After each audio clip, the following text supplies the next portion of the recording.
Sa dagat na apoy, di makahinga sa init na dumadaloy. Ialay mo ang akong pag-asa,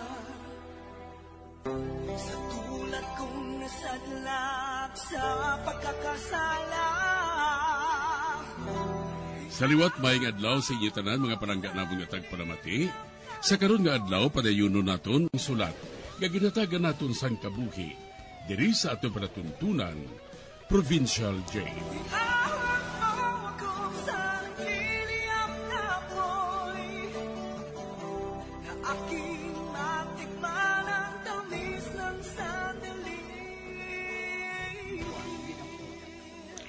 Bahin sang nagligad, isa ka gabi sina, natingala si Mario nga nagaulyab ang yaido.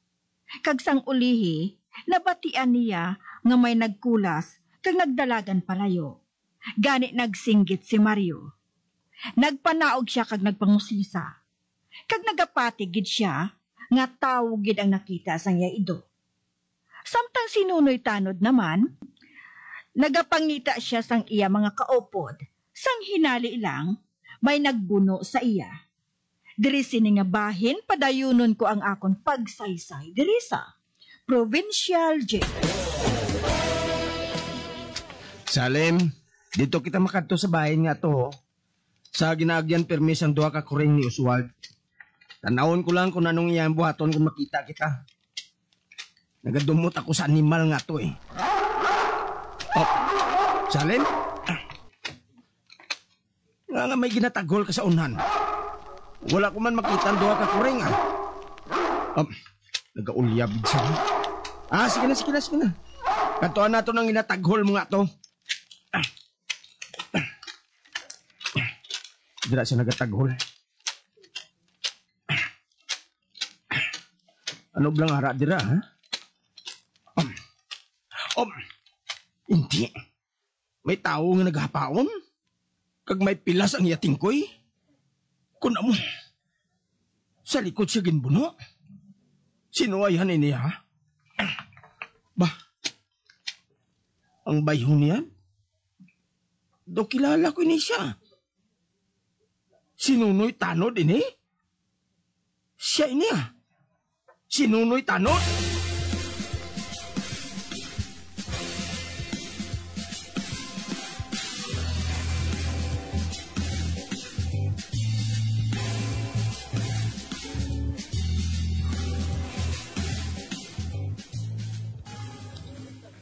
Sobra na niya. Sobra na.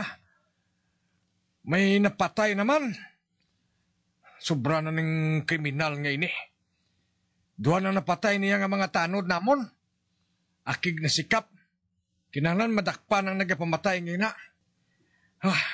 Ano balang rason nga pamatyo niya mga tanod? Tungod bala kay konektado ini sa droga? Ay, ano abi kay ang mga pulis mong may diid na nga nagakampanya laban sa droga eh. Tungod ang droga, amogid ang ugat sa problema.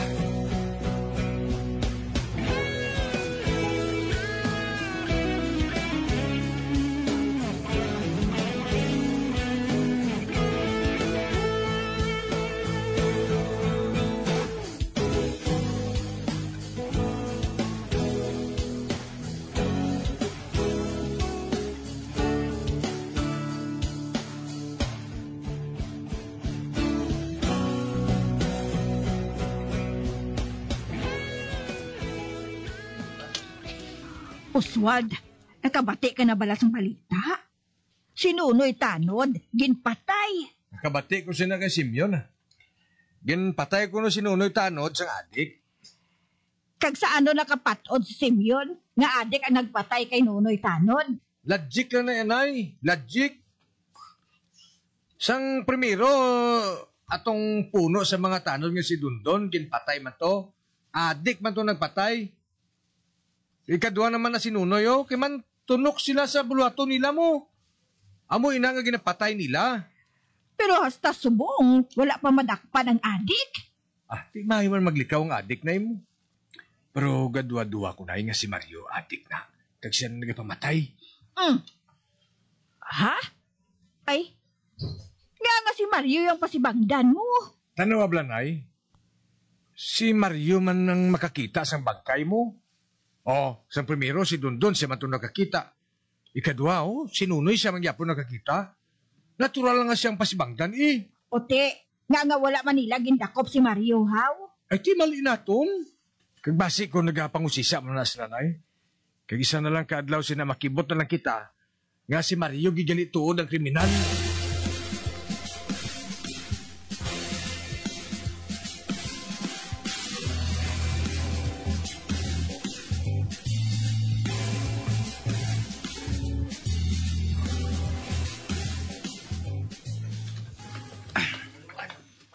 Dito ako mabantay sa salakyan pa uli ba.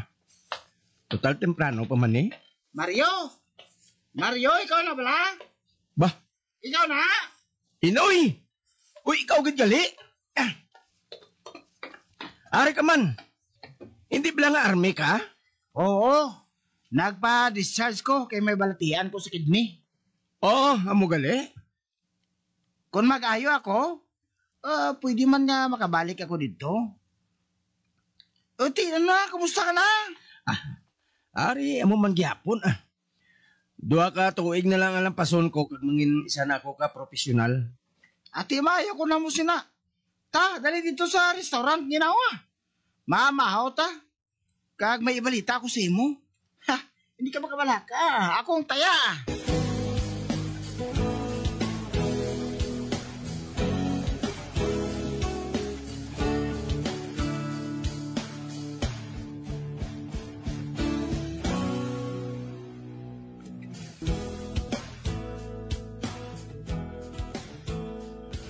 Wala pa ako nagpangasawa, subong. Ang ginapukusan ko lang yung subong, ang mga mag-ayo nga akong balatian. Ati, kabay pa nga mag-ayo ka na, Miga. Oo. Amo ganin lang nga kaon, tulog lang ginaubra ko mo. Ay, gali. Nakadumdum ako. Kamusta na si Salim? Ang ido sang migo nga army agin bilin sa imo, antes siya napatay? Ati, maayo man. O galing na piyaran ko nga si Salim, nagbaris na gid. Labi pa kung makakita siya sang sapat. Ginalagas niya ini, kag gusto niya nga patyon. Amo na nga kung kaysa, wala ko na siya ginadala. Hindi ka na dapat nga matingala sina. Inang si Salim, dito na siya nag-i-start sa una sa campus sa military. Katapo na siya sa K9. Ang grupo sa mga ido, nga ginagamit, agod nga magtultol sa mga syabuna, kag kung ano-ano pa dira nga mga armas sa mga illegal. Si Salim? Isa ka kinain? Ay, wala kasi na pagsugiri sang migot, ha? Basta na lang abi niya nga ginhatag ang idong ina sa ako nanti siya mapatay. Kay, bot ini siya patyon sa mga army dito. Kagimuon nga sumsuman. Ganing ginimo ko, gindala ko na lang siya pauli. Kay ginhatag niya ini sa akon. Antes siya mapatay sa isa ka ambus.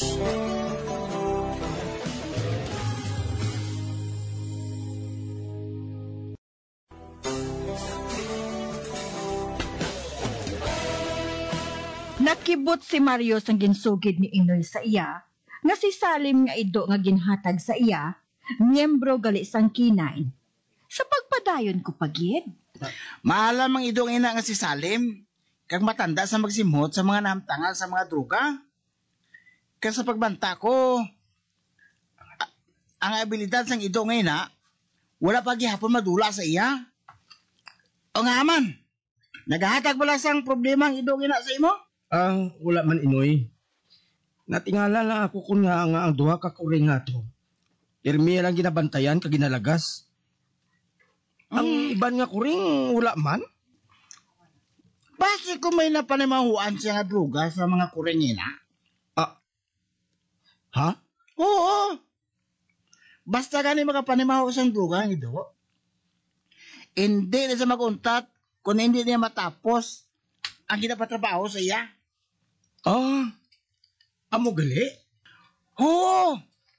Kung ako sa imo, o sisaon mo, kung nga ginadumtan sang ido ngayon ang mga kuring nga ginasling mo bala, kibasi kung may matukiban ka nga hindi amo.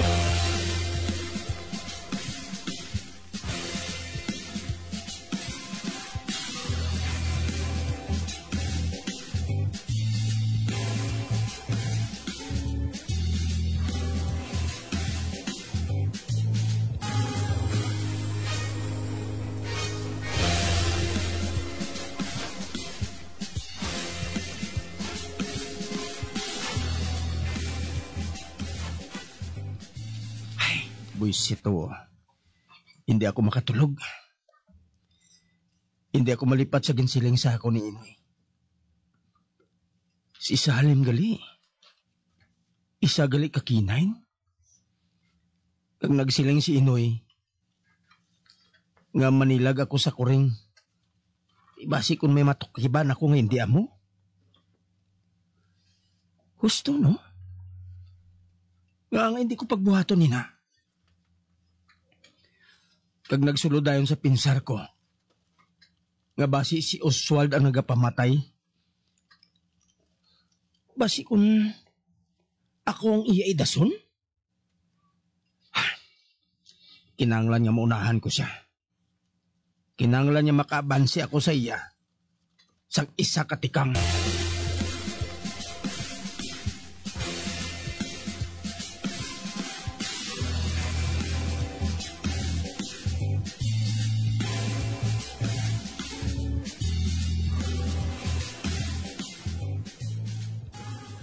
Wala naman si Dondon, kag wala naman si Nunoy.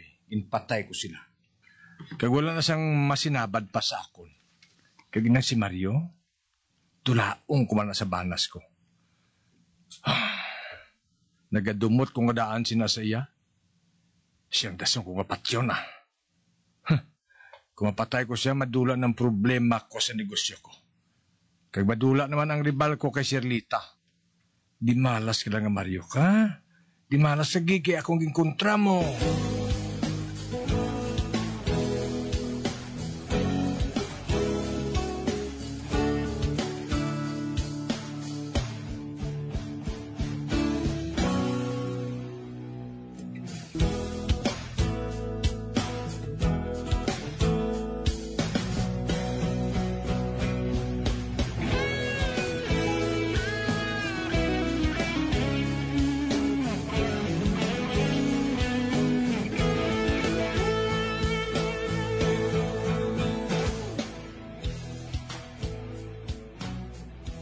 Salim, malakat kita.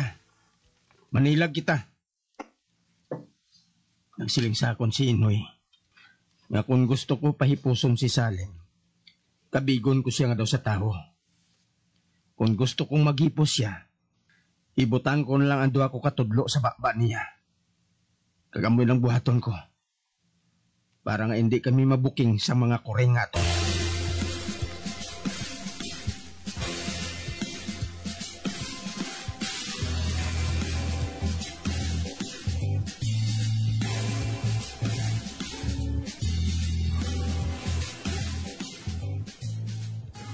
Salim, dire kita sa suba.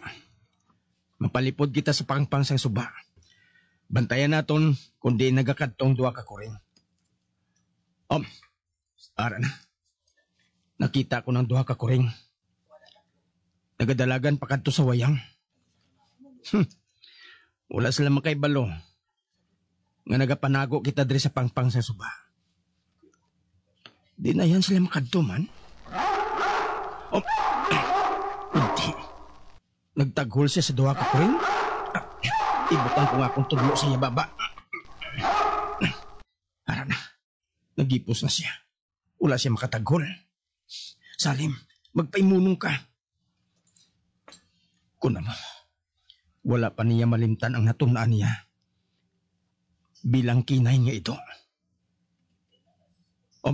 Ato.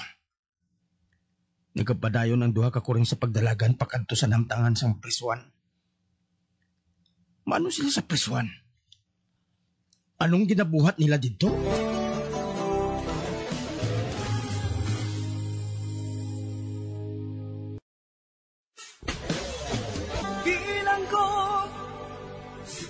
agad na apoy di makahinga sa init na dumadaloy. Ialay mo ang bagong pag-asa sa tulad kong nasadlak sa pagkakasala.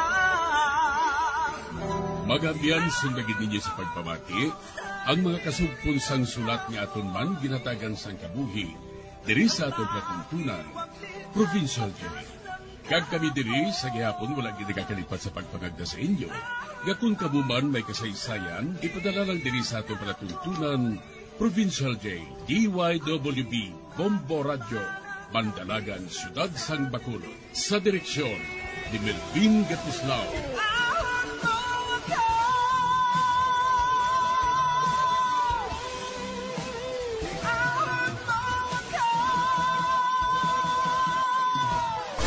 Bombo Radio Philippines.